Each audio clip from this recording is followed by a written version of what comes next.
Hey, there you are. Hi guys, my name is Nicki Riettie. I'm a residential realtor with Douglas Elliman Real Estate, and I'm still here in the office on a Saturday afternoon, wrapping up some paperwork and some marketing material. And while we're here, I figured why not just take a quick opportunity to run through what the closing process is like. You know guys, maybe you haven't purchased a home before, or maybe the last time you purchased a home was 5, 10, or even 15 years ago. The closing process has changed a little bit, and maybe you don't know what to expect, and I'm a firm believer that the more prepared you are, is the better off you are, the better the process will be, the more seamless and easy it will be for you. So let's just run through quickly what the current procedure is in terms of closing on a home. So obviously you've already gone through the process of searching for your home, you've found the home, done your mortgage application, you've done your inspections, all of that is already finished, and you're now ready to close and move in. It's the best part, right? So what to expect? Well, the first thing that's going to happen is that with the advent of the Consumer Finance Protection Bureau, the new regulation requires that your lender sends you what's called a closing disclosure, a minimum of 3 days prior to closing. You must get that 5-page document that basically explains the specific details of your mortgage.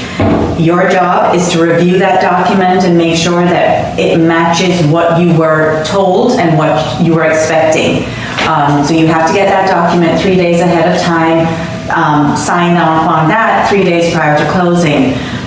Next comes the settlement statement. Once that's signed, the lender is going to send that over to the title company, send over the package for the closing documents, and the title company is then going to prepare the actual settlement statement, which is going to include the loan information and any other information that may have come up.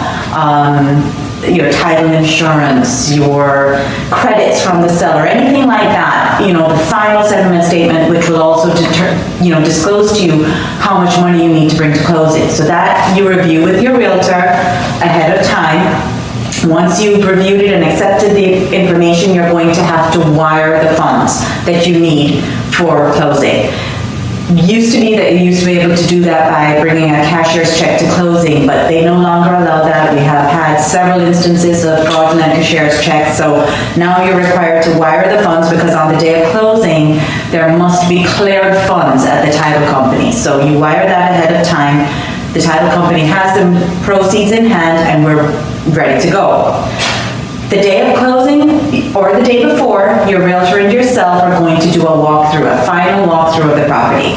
During that time, you're going to make sure that everything that was supposed to be there is still there, everything that was supposed to be removed is removed, that the property is in the same condition that it was when you went to contract. There are no new holes in the wall, there's nothing new, and so you do a final walkthrough of the property. And then you go to closing. Closing now, you'll be there with your realtor and the title agent. The title agent is going to again review the settlement statement with you, make sure that you understood everything you're signing to, and then you sign the settlement statement, the mortgage documents, and essentially you're ready. At that point, the title company sends the information over to the bank. Once the bank signs off on it, the loan is then funded. It's important to note that the loan must be funded before you get your keys. If you close at 5 o'clock in the afternoon and it cannot be funded that day, they don't get a funding number, it's possible that you may not get your keys until the next day. But it's understandable. Naturally, a seller is not going to want to release keys until they know that the money is there and they've gotten paid. So once you are funded, you're closed, you get your keys, you're now a homeowner. Congratulations. I hope you understood this information. If you have any questions, please feel free to give me a call. Nicki Riettie with Douglas Elliman Real Estate.